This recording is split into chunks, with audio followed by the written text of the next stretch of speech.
Fantasmas. Francisco Contreras Gil. ¿Hay alguien al otro lado?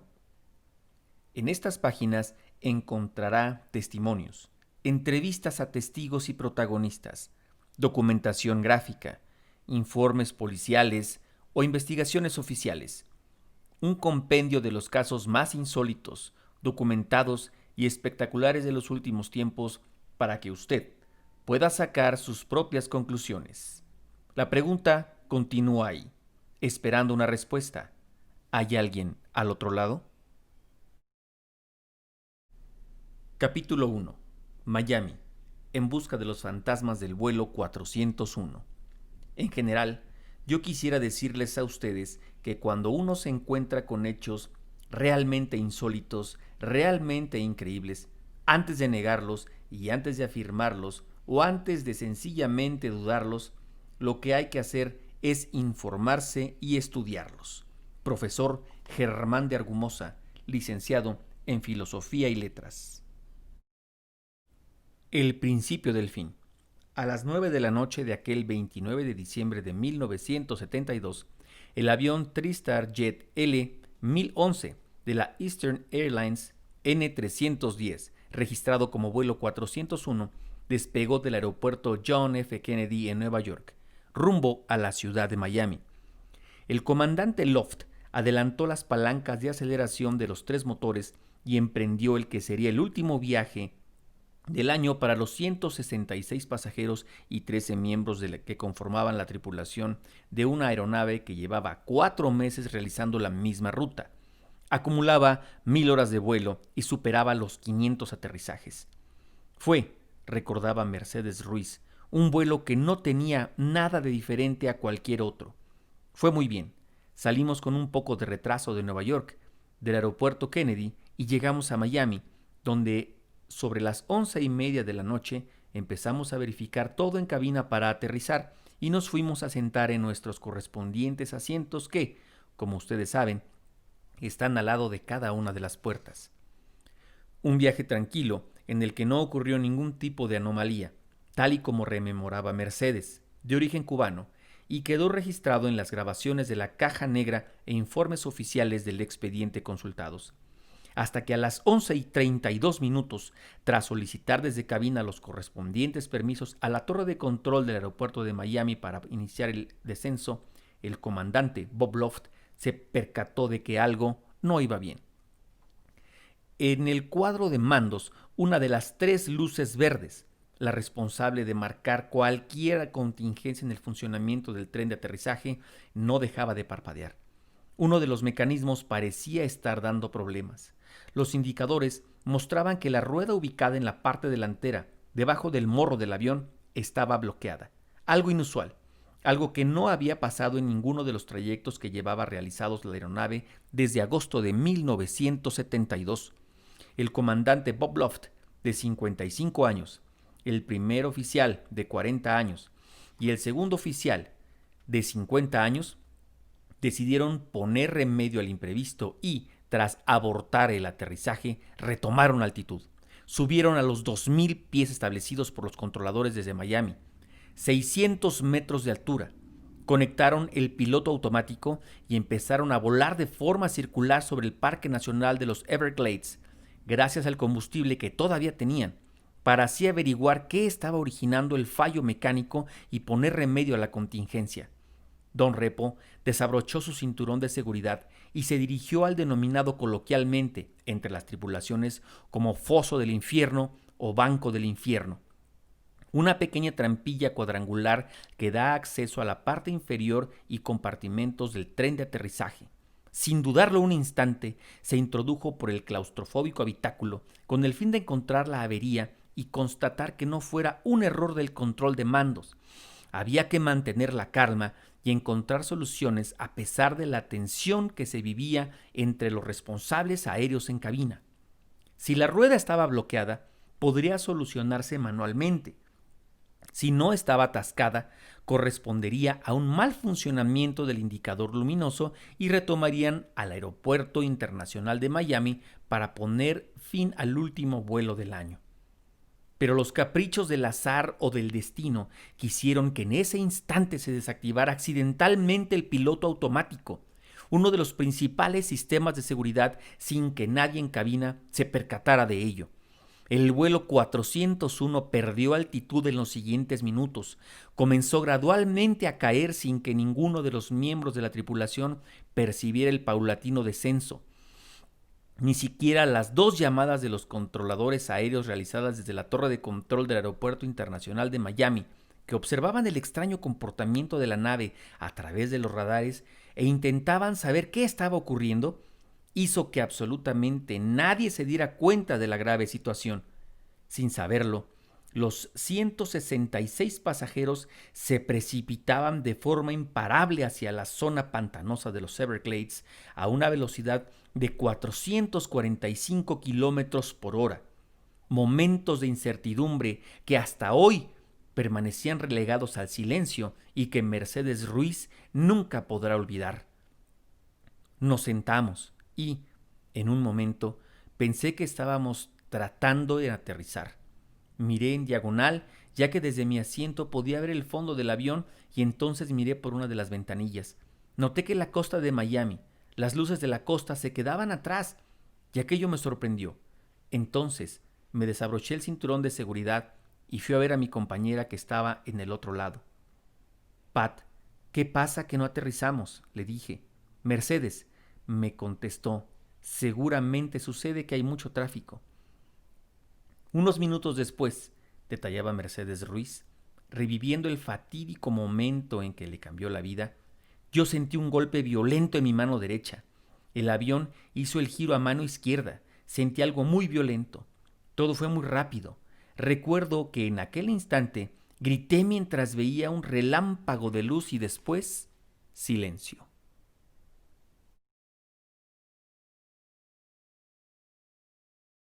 El fantasma de la muerte. La tragedia fue inevitable. A las 11:42 de la noche, el vuelo 401 de la Eastern Airlines impactaba, tan solo 10 minutos más tarde de haber llegado oficialmente a su destino, a 29 kilómetros de la ciudad de Miami, en los extensos, salvajes e inhóspitos pantanos del Parque Nacional de los Everglades. Recuerdo, explicaba Mercedes Ruiz ante la grabadora, que mi primera reacción tras recobrar el sentido fue sentir miedo al ver esa oscuridad.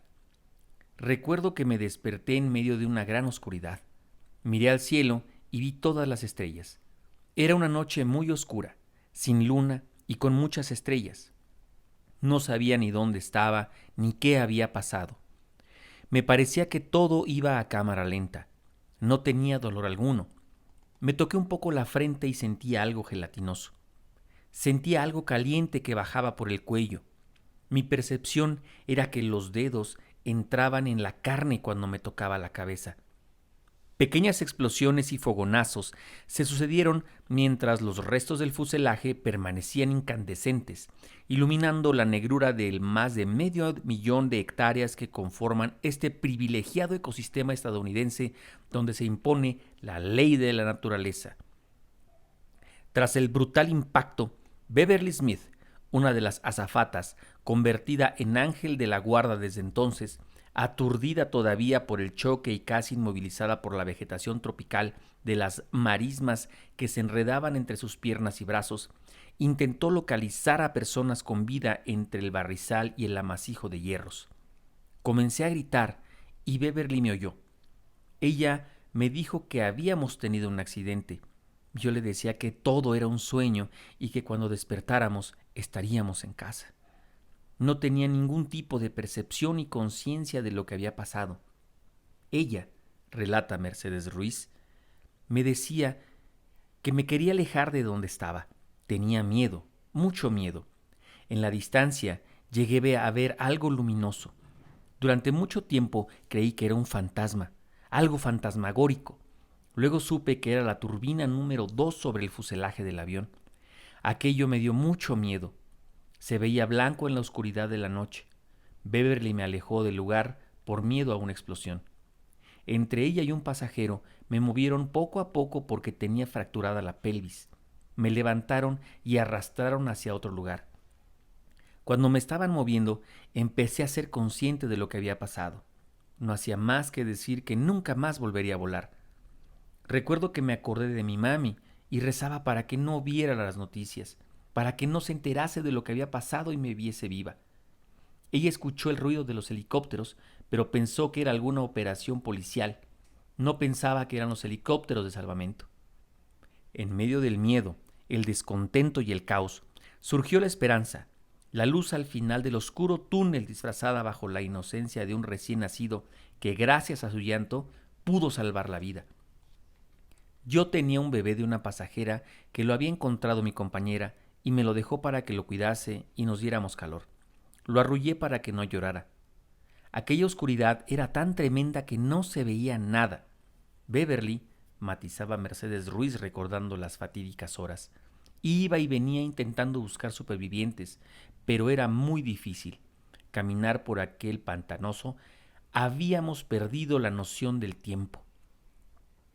Poco a poco y transcurridas varias horas de la tragedia, venciendo las adversas condiciones del terreno y la nula visibilidad, los equipos de rescate conseguían acceder al lugar del accidente y los equipos de salvamento lograron comenzar la evacuación de todos los heridos.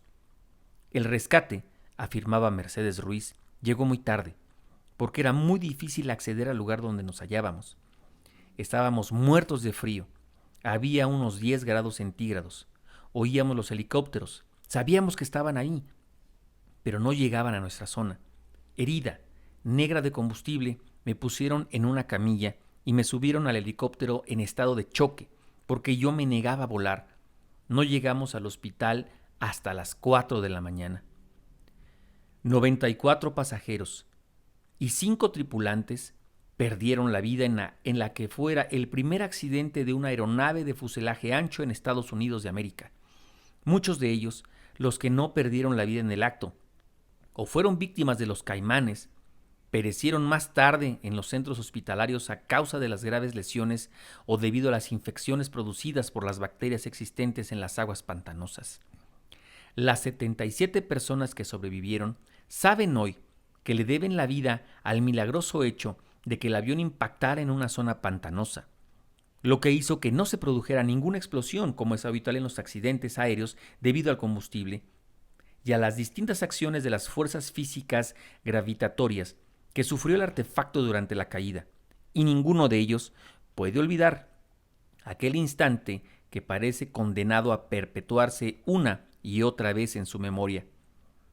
La primera cara que vi cuando ya era consciente de que había sobrevivido, describía Mercedes Ruiz, presa de la emoción al revivir los angustiosos momentos, fue un regalo del cielo, te produce euforia y te hace sentir que estás viva.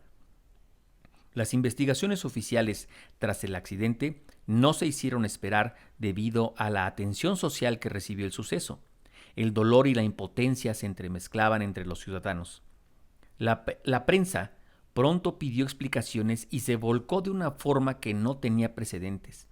Nadie entendía por qué podía haber sucedido en el trayecto que efectuó el vuelo 401 y, más concretamente, qué ocurrió en una aeronave considerada por los propios profesionales del aire la más estable y segura entre todas las existentes.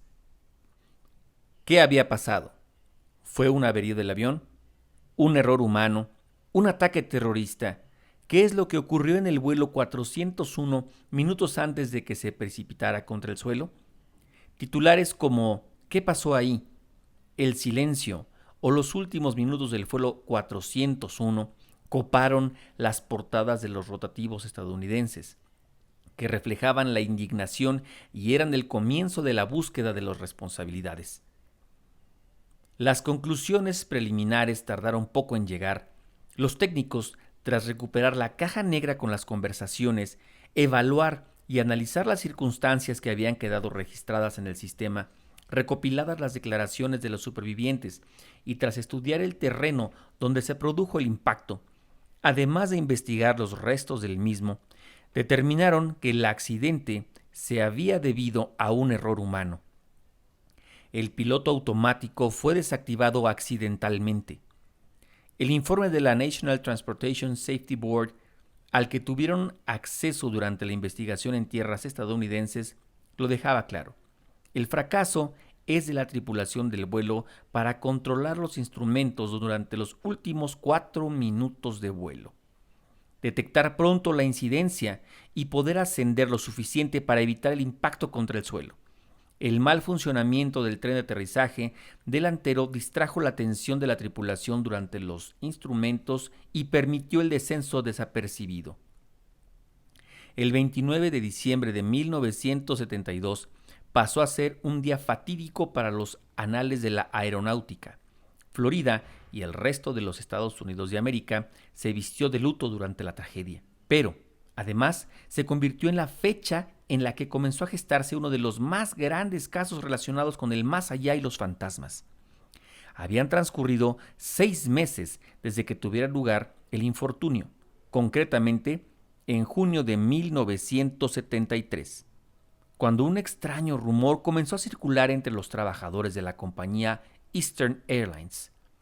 Lo imposible, algo insólito e inexplicable, estaba produciéndose en los aviones N-318, otro plano de la realidad, en los mismos modelos de la aeronave que el desgraciado vuelo 401 empezó a cobrar forma y vida, y sembró el desconcierto. Lo invisible se hizo visible. Auxiliares de vuelo, oficiales, comandantes, mecánicos de pista e incluso pasajeros habían podido contemplar los fantasmas de los fallecidos Don Repo y Bob Loft. Apariciones siempre, según los relatos filtrados a la prensa, no de forma etérea o vaporosa, ni tan siquiera resplandeciente o sombría, como en tantos otros incidentes recogidos a lo largo del tiempo, sino tridimensional, al igual que si se tratara de personas de carne y hueso. Fantasmas en cabina, espectros entre el pasaje. La pregunta surgió como un resorte ante la que fuera azafata del desventurado vuelo 401. ¿Qué credibilidad tenía el caso? ¿Fueron reales las apariciones o todo se trató de una leyenda hoy amplificada gracias a las redes sociales? Yo siempre escuché los comentarios.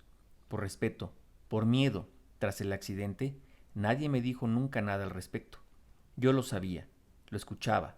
Repo estaba apareciéndose en algunos vuelos. Hasta en 2 ocasiones, detallaba Mercedes Ruiz, confirmando de esta forma la realidad de los extraños acontecimientos, advirtió de un problema a bordo y sobre las emergencias que se cumplían posteriormente. Bob Loft fue visto en uno de los conteos. En uno de los aviones en primera clase, la azafata, al hacer el recuento, advirtió que un pasajero de más. Cuando ella se acercó, aquel hombre no le contestó. La azafata lo observó y refirió al comandante el asunto. Fue el propio comandante quien reconoció a Bob Loft. 3 personas vieron al piloto fallecido, que desapareció de buenas a primeras. Un escalofrío recorrió mi cuerpo.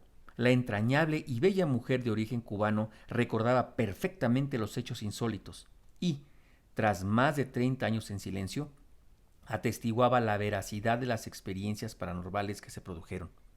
Y, de entre todas ellas, la más sobrecogedora de las 20 manifestaciones espectrales constatadas fue, efectivamente, la protagonizada por la azafata Cis Patterson en un vuelo Miami-Nueva York.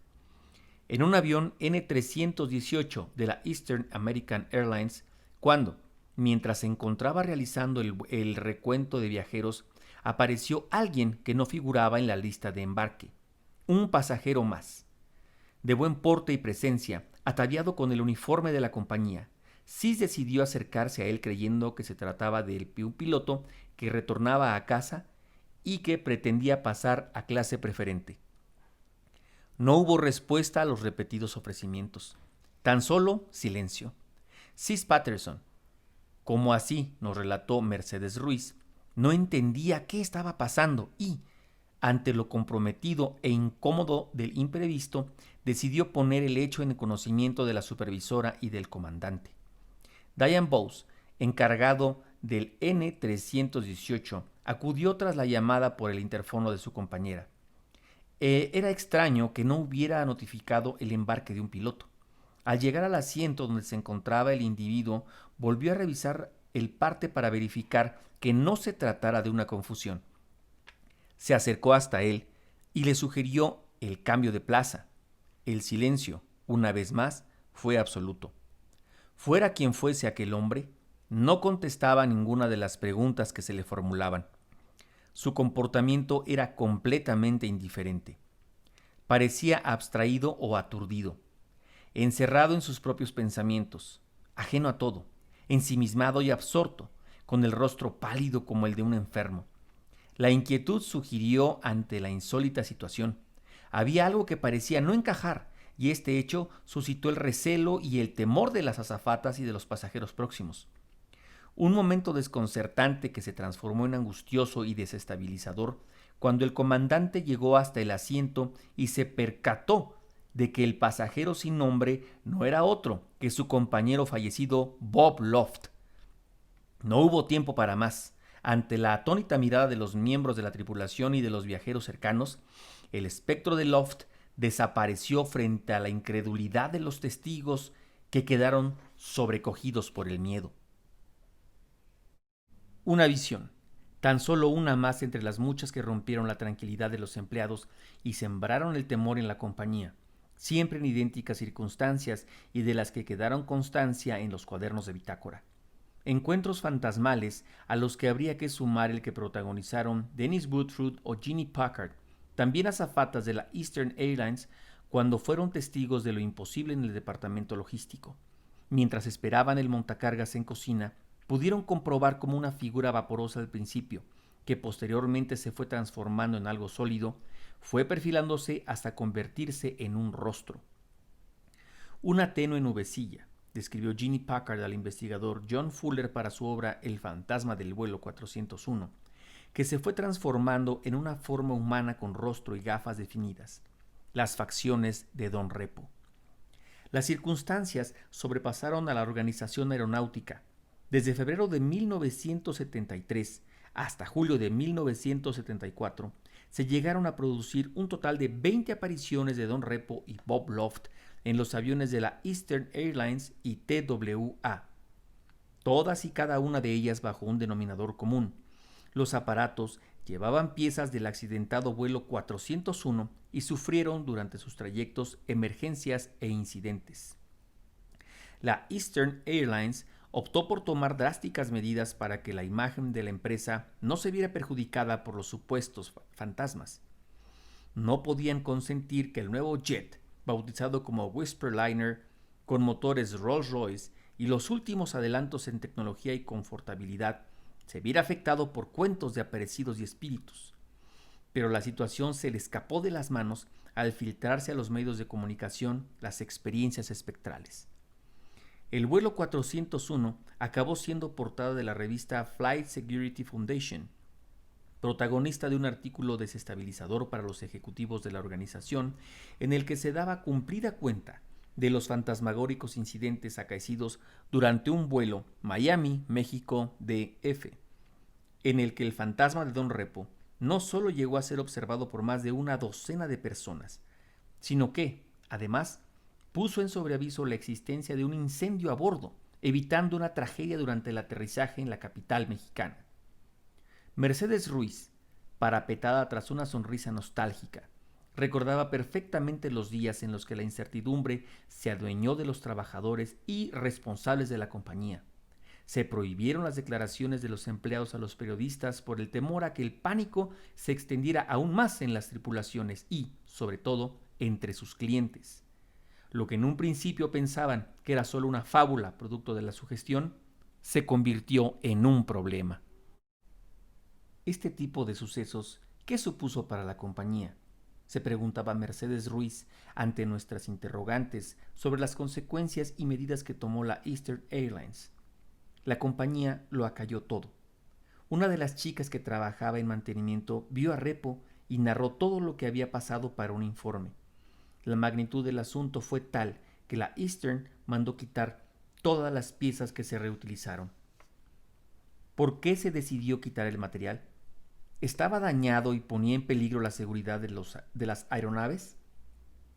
¿Fue el temor a una despectiva imagen fantasmal la que promovió el desmontaje de las piezas? La auténtica razón se ocultó a la opinión pública. Varios directivos también fueron testigos de los hechos sobrenaturales. Un vicepresidente de la Eastern tuvo una experiencia de este tipo. En un vuelo con un TriStar L1001 que salía de Miami, subió antes que los otros pasajeros y encontró en primera clase a un capitán de la Eastern Airlines, completamente uniformado. Detalló Werner Seifer, profesor de física de la Universidad Alemana de Ravensburg, en el informe sobre el misterio del vuelo 401. El vicepresidente se apresuró a saludarlo. Solo cuando estuvo delante de él se dio cuenta de improviso de que estaba hablando con Bob Loft. Fue aquel incidente la razón por la que, a partir de entonces, desaparecieron los partes oficiales de las aeronaves en los que habían quedado reflejados los encuentros con el más allá y otros fenómenos inexplicables. ¿Con qué fin? ¿Silenciarlos? Nunca lo sabremos. Lo único cierto es que durante el mes de junio de 1974 se desmontaron todas las piezas pertenecientes al vuelo 401 de los aviones de la Eastern Airlines, así como de los alquilados o cedidos a otras compañías. Era la primera vez en la historia de la aeronáutica que se llevaba a cabo una operación de este calibre logístico y económico. Desde ese momento no se volvió a constatar la aparición alguna. Ninguna visión ha vuelto a tener lugar hasta la fecha. Los fantasmas desaparecieron sin dejar rastro, pero habían encogido el alma a decenas de personas. La posibilidad de una fabulación de los implicados o la idea de un montaje con algún tipo de fin económico o publicitario quedó descartada. Hoy, con las declaraciones de Mercedes Ruiz, solo cabe confirmar que algo que no tiene explicación a la luz de la ciencia del siglo XXI se desarrolló en las aeronaves de la Eastern Airlines tras el trágico accidente del vuelo 401 por espacio de más de un año. La pregunta sigue sin respuesta. ¿Ante qué clase de sucesos nos encontramos? ¿Cuál es el origen y naturaleza de los mismos? ¿Cuándo y por qué se producen? Son muchas las experiencias que piensan que estaríamos ante un episodio que encaja perfectamente, a tenor de las circunstancias que rodearon a los observadores internacionales, las situaciones en que se produjeron y las descripciones de los testigos de los mismos. En lo que a la parapsicología cataloga como casos de infestación, es decir, aquel en el cual se desata una explosión de energía emocional o sentimental que marca el lugar y lo condena a repetirse una y otra vez como si de una memoria dinámica se tratara. Y es que no deja de ser significativo que sea el capitán Bob Loft, presuntamente el causante de la desactivación del piloto automático y del oficial Don Repo, quien intentó salvar en el último momento el avión y que perdió la vida horas más tarde en el hospital, consciente de la tragedia, los que fueron vistos y no otros. ¿Por qué? ¿Por qué solo fueron observados ellos? ¿Tendrían un fin las visiones? ¿Querían advertir de algún peligro? ¿Alertar del mal funcionamiento de las piezas, quizá? Y en ese caso, ¿qué clase de fenómeno es capaz de producir lo que ocurrió con las apariciones del vuelo 401? Mira, no sé qué contestarte, comentaba Mercedes Ruiz, sujetando las gafas y volviendo a mirar los retratos de sus compañeros. Yo dejaría abierta la hipótesis. No creo que esté capacitada para afirmar por qué se aparecían. Creo que tiene que ver con la naturaleza del espíritu. Ellos eran buenas personas. Repo era amante de los animales, sensible a lo que lo rodeaba. Yo conocía al profesional, no al hombre. Era bondadoso. Quizá él se mostraba para ayudar a los demás ante el peligro. Ellos eran siempre muy conscientes de la seguridad de la nave. Número 1, el avión. Número 2, el pasaje. Hay muy pocos pilotos irresponsables. Él muere de una forma muy violenta. parece que él quería seguir haciendo el bien. El hecho de que todas las apariciones se produzcan, se sucedan donde están las piezas del avión y reinstaladas, es una de las claves. Y el hecho de que cuando las quiten desaparezcan las visiones es muy significativo. ¿Qué secreto se esconde el vuelo 401? El testimonio inédito de Mercedes Ruiz, certificando que lo fantasmal se hizo realidad durante aquellos meses y con el que no contó John Fuller para su exitoso El fantasma del vuelo 401, no ha hecho sino aumentar el número de incógnitas, de preguntas sin respuesta, y nos reveló la serie de concatenadas casualidades, rompiendo la estadística del azar, que tuvieron lugar durante los días previos y tras la tragedia en la vida de la azafata hispanoamericana y de las que nunca se había tenido noticia.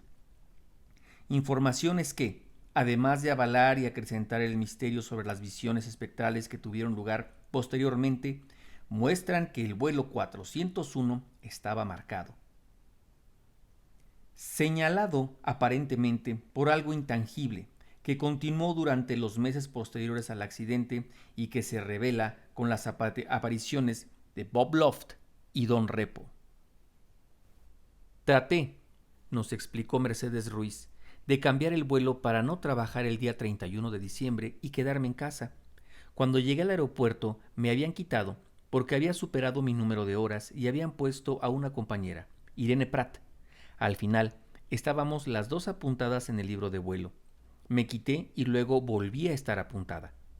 Hoy, 30 años después, las palabras de Mercedes Ruiz no solamente dan validez a los extraños fenómenos que tuvieron lugar, sino que, además, abren una nueva línea de investigación y perspectiva sobre el caso, así como sobre la investigación paranormal y el estudio de los fantasmas, gracias a una fotografía. Quizá la pieza que faltaba en el rocambolesco episodio paranormal, la clave que hasta la fecha había pasado desapercibida para estudiosos y expertos que se habían acercado hasta el caso. Una imagen en papel tomada minutos antes de despegar de Nueva York el vuelo 401, obtenida con una cámara fotográfica que Mercedes Ruiz guardó en su equipaje, en la única maleta que no apareció calcinada tras el accidente. La prueba de que aquel avión, sus pasajeros y tripulantes estaban estigmatizados por el marchamo de lo desconocido e invisible. Yo llevaba la cámara en mi maleta, recordaba Mercedes Ruiz, mientras ponía la vieja Samsonite color sepia sobre la mesa del salón junto a decenas de recortes de prensa.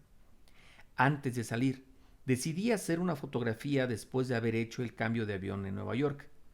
Una de las chicas de reemplazo nos hizo la foto. Dijo que ella no quería salir en la foto porque no era habitual. Nosotras llevábamos volando todo el mes juntas. Por eso, solo salimos 9 en la imagen.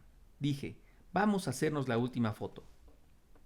Lo que Mercedes, así como el resto de sus compañeras, jamás pudo sospechar, como nos confesó durante nuestra entrevista, era que en aquella instantánea, hoy rescatada del olvido y el silencio, en estas páginas, quedó inmortalizado el fatal destino de todas y cada una de ellas. Una inocente fotografía donde quedó retratado el dramático futuro, la imagen premonitoria en la que quedó plasmado el fatal desenlace que tendría lugar en el Parque Nacional de los Everglades a las 11:42 de la noche del 29 de diciembre de 1972, y en el que todas las azafatas que aparecían de forma despreocupada, disfrutando de las habituales bromas a la hora de posar delante de un objetivo, perdieron la vida horas más tarde. Los fantasmas del vuelo 401. Ninguno esperaba que fuera el primero, último y único retrato de la tripulación del vuelo 401. Un papel descolorido que ha permanecido guardado y olvidado por el paso del tiempo en un grueso álbum y que, junto a las apariciones, parece mostrarnos la existencia de un mundo invisible, en que determinadas ocasiones parece acercarse a nuestra realidad, de origen y naturaleza incierta para la comunidad científica, pero que transmuta las conciencias de los testigos e implicados. No en vano, desde entonces, Mercedes Ruiz ha sido protagonista de diferentes encuentros con seres fantasmales y su perspectiva de la vida se ha transformado. Está alejada de lo convencional y sus valores prioritarios son morales, éticos, filosóficos y emocionales. Soy una persona más positiva. Yo siempre estaba luchando contra todo el mundo y he aprendido a no estar luchando contra todo. Lo que tú haces regresa a ti. La percepción que me ha dado esta experiencia es que la vida es muy frágil. Somos tan frágiles como el cristal. Hoy estamos aquí y 5 minutos después no sabemos qué es lo que va a pasar. Me enseñó a priorizar las cosas que son importantes. A veces me quejo mucho, pero he aprendido a discernir lo que es importante. No hago planes para el futuro, lo hago todo en el mismo momento. Si tengo los medios para realizarlos hoy, ¿por qué dejarlo para otro día? Me di cuenta, matizaba Mercedes Ruiz, de que las cosas más importantes están en nuestro interior, las emociones y los sentimientos. ¿Existen los fantasmas?